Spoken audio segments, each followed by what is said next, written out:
الحمد لله رب العالمين والعاقبة للمتقين ولا عدوان إلا على الظالمين وأشهد أن لا إله إلا الله وحده لا شريك له ولي الصالحين وأشهد أن محمدا عبده ورسوله وصفيه من خلقه وخليله سيد الأولين والآخرين اللهم صل عليه وعلى آله وصحبه ومن اتبعهم بإحسان إلى يوم الدين أما بعد. Mes chers frères et sœurs, aujourd'hui j'ai envie de parler d'une maladie qui ronge les cœurs, d'un grand péché, d'une maladie qui s'est énormément répandue, surtout aujourd'hui avec les réseaux sociaux. Une maladie destructrice, une maladie qui fait que tes bonnes actions sont annulées. Cette maladie, ahbab al-kiram, est l'ostentation.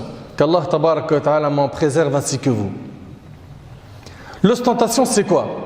L'ostentation, c'est de faire une adoration que l'on fait à la base pour Allah, mais tu ne vas pas la faire pour Allah, tu vas la faire pour l'agrément des gens, pour avoir l'éloge des gens, pour que les gens te montrent du doigt en disant que tu es quelqu'un de bien, pour l'amour du prestige, la célébrité, la place de vedette dans le cœur des créatures. Ça, c'est ar-riya, c'est l'ostentation. Et on a aujourd'hui malheureusement des musulmans et des musulmanes qui, par exemple, quand ils vont prier chez eux, ils vont prier en bâclant la prière. Il va prier très rapidement. Mais dès qu'il est à la mosquée et qu'il sait qu'il a le regard des gens autour de lui, les gens qui le voient, là il s'applique, il prend son temps. Il a embelli sa prière, pourquoi? Pour Allah? Non. Pour les gens. Pour avoir leur éloge, leur compliment.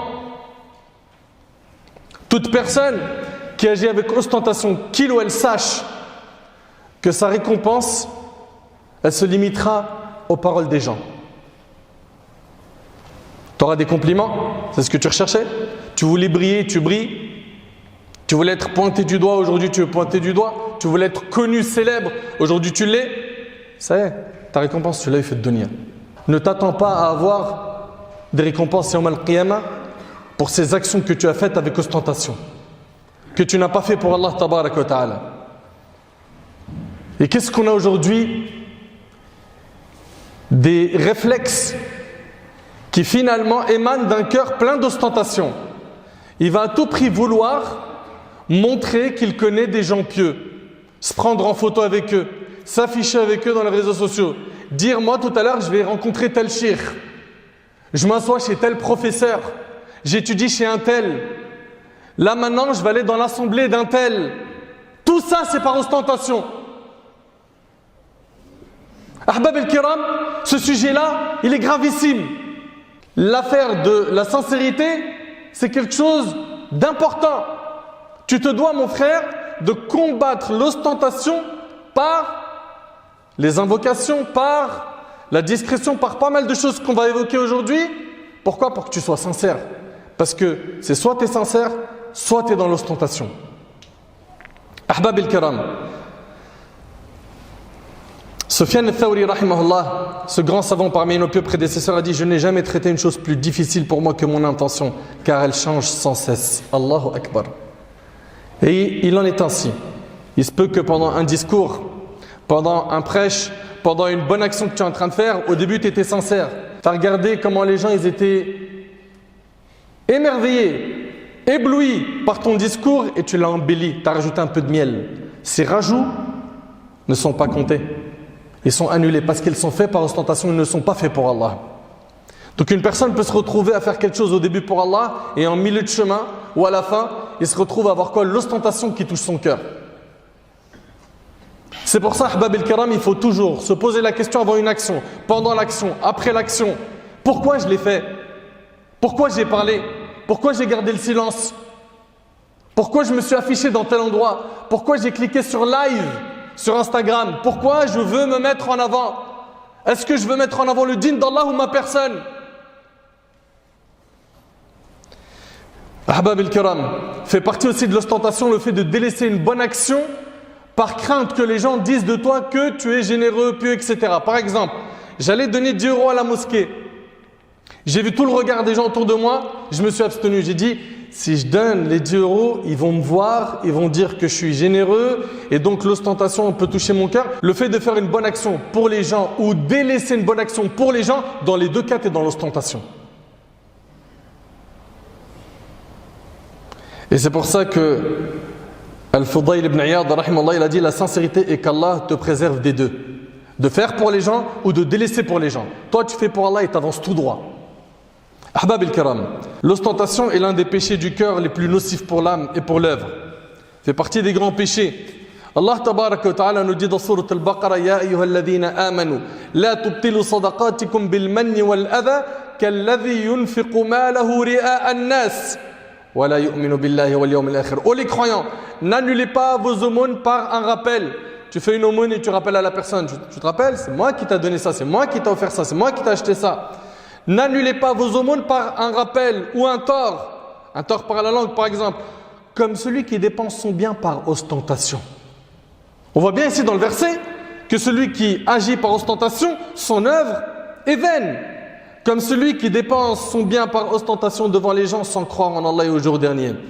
D'après Mahmoud ibn Labid, radiallahu ta'ala anhu, le prophète sallam a dit certes, ce dont j'ai le plus peur pour vous est le polythéisme mineur.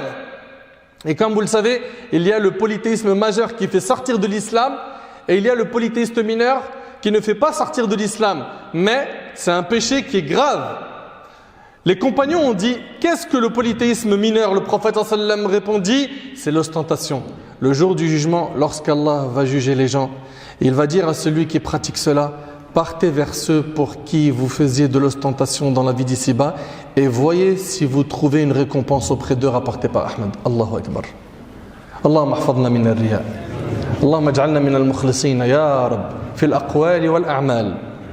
Qu'Allah fasse de nous des gens sincères. On est nombreux aujourd'hui à parler de le Messie ad-Dajjal, n'est-ce pas? Le faux Messie va venir, le faux Messie, avant ça il y a le Mahdi, il y aura Gog et Magog, etc. Écoutez attentivement, Allah yabarik fikum. D'après Abu Sa'id al-Khudri radiyallahu anhu, le prophète alayhi salatu wassalam est sorti. Il est sorti vers nous alors que nous nous rappelions le Dajjal. Et le prophète sallallahu alayhi wa sallam nous a encouragés à parler du Dajjal. Mais écoutez bien, alors il a dit, voulez-vous que je vous informe de ce que je crains pour vous plus que le faux Messie? Quelle chose que je crains pour vous plus que le Messie ad-Dajjal? Ils répondirent, bien sûr au messager d'Allah. Il dit, le polythéisme caché. La personne se lève pour prier et embellit sa prière car elle sait qu'une personne l'observe, rapporté par Ibn Majah. T'arrives à imaginer mon frère, t'arrives à imaginer ma soeur, que le prophète sallam il craint pour nous l'ostentation plus que le Messie ad-Dajjal? Est-ce qu'on prend conscience de cela? Ahbab al-Kiram, vous le savez très bien que le jour du jugement, les trois premiers qui comparaîtront de notre communauté, comme c'est dans le hadith d'Abu Hurayra rapporté par l'imam Muslim, ce sont quelqu'un qui a combattu pour Allah, qui est mort martyr, quelqu'un qui a appris la science, il a appris le Coran, et quelqu'un qui était généreux, qui a fait beaucoup d'aumônes. Les trois, Allah subhanahu wa ta'ala, il les fait comparaître, il leur fait reconnaître ses bienfaits, et il leur demande, qu'as-tu fait pour moi? Et le premier qui dit, j'ai combattu pour toi, et je suis mort en martyr. Le deuxième, j'ai appris la science, je l'ai transmise à autrui. J'ai appris le Coran, je l'ai enseigné. Le troisième, je n'ai pas laissé une porte de bien sans y dépenser. Et à chaque fois, qu'est-ce qu'ils vont entendre? Tu as menti. Mais tu as plutôt fait cela pour qu'on dise de toi que tu es brave pour celui qui a combattu, que tu es savant pour celui qui a appris la science, que tu es généreux pour celui qui a dépensé. Waqad qil.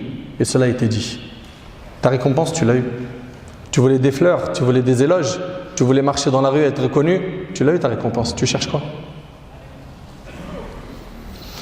Ensuite, Allah ordonnera qu'on le traîne sur son visage jusqu'à ce qu'il soit jeté dans le feu, qu'Allah nous en préserve. D'après Jundub ibn Abdullah radiyallahu anhu, le prophète sallallahu alayhi wa sallam a dit quiconque fait parade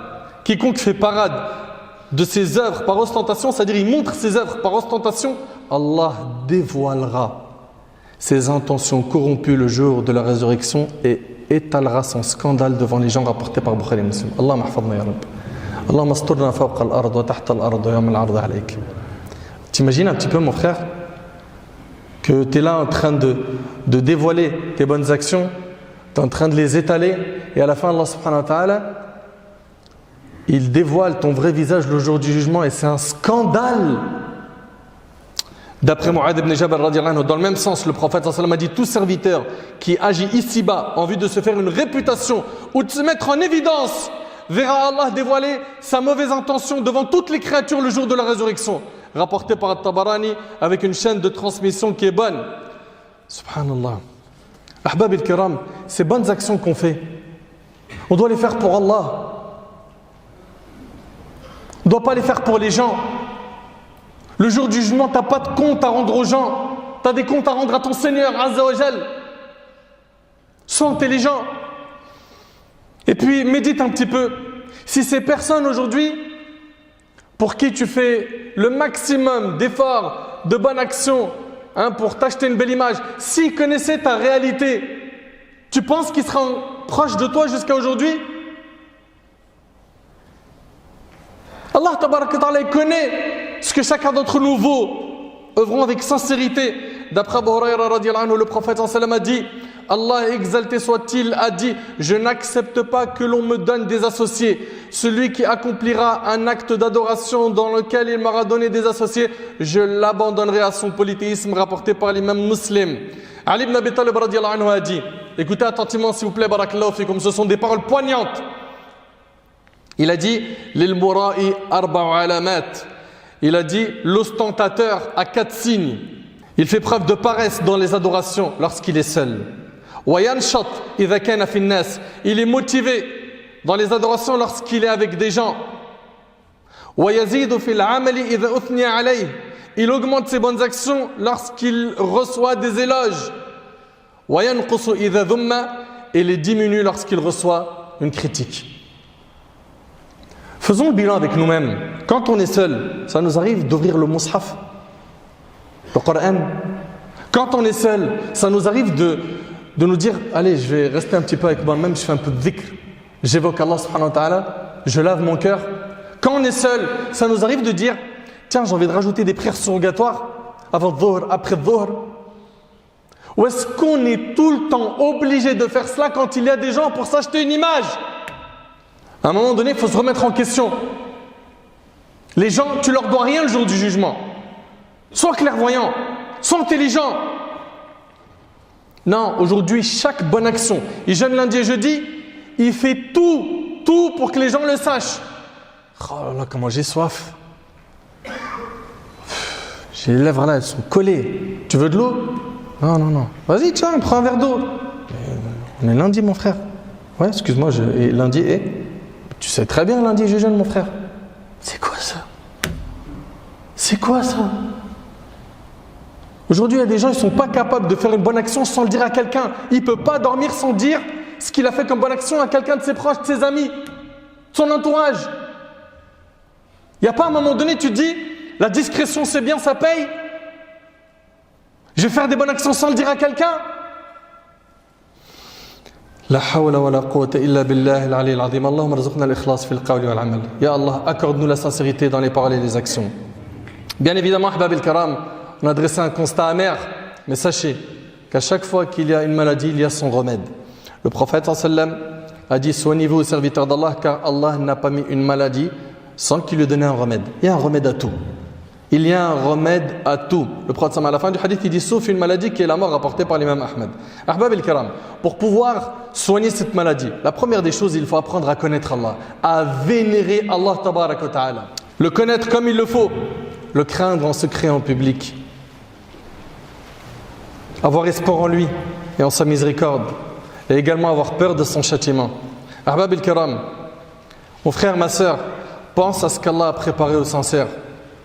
Que les éloges ne t'atteignent pas. Rappelle-toi au moment de l'éloge de ce que les gens ne connaissent pas de toi.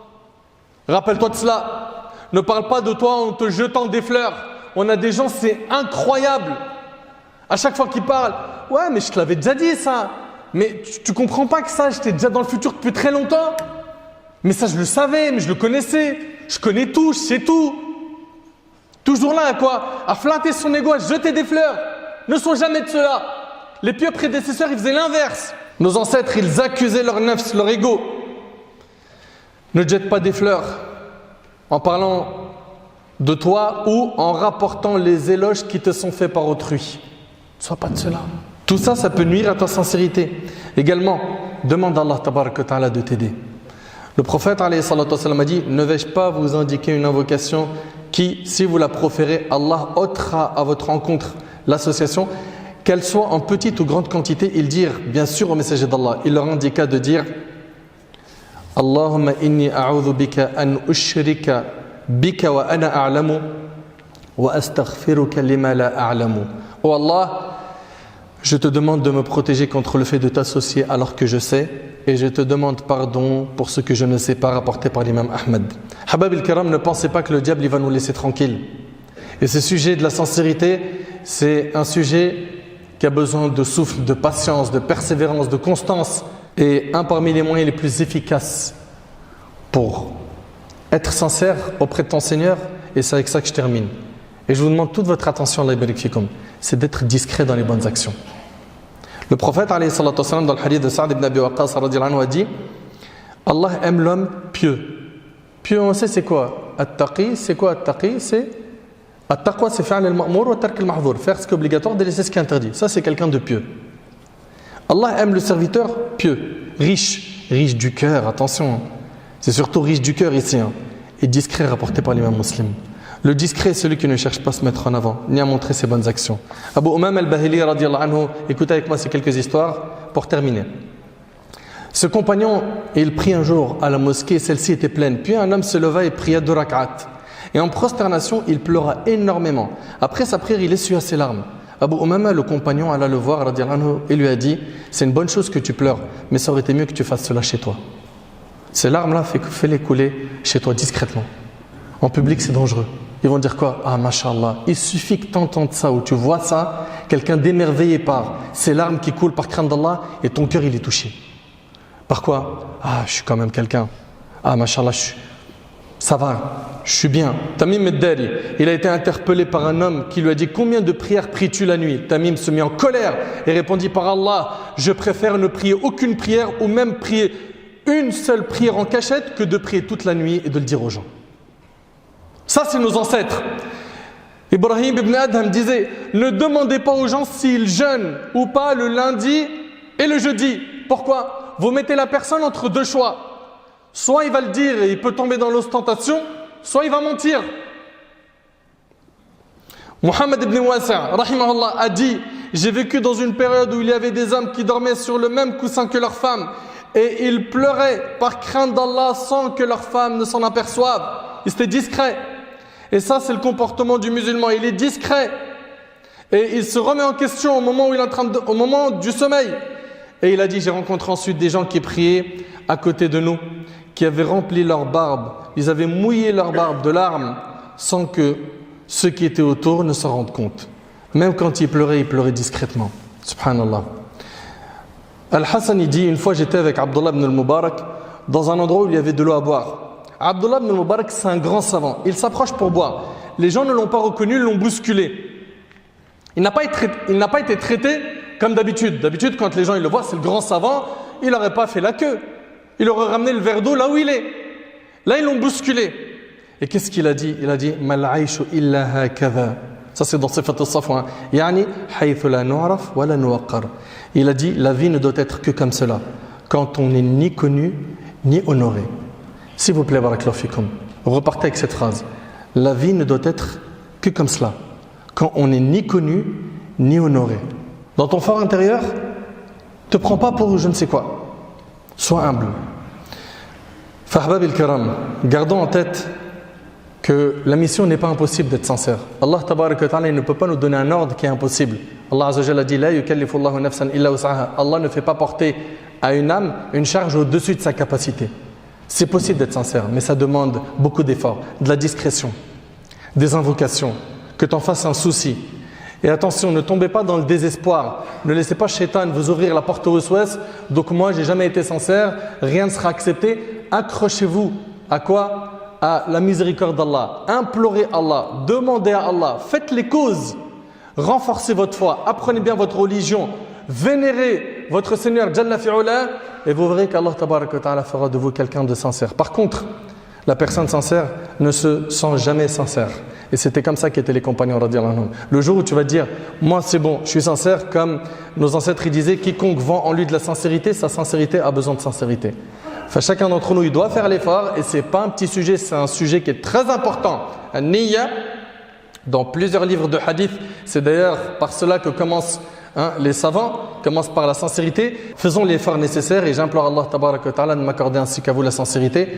J'implore Allah tabaraka wa ta'ala de m'écarter ainsi que vous de l'ostentation.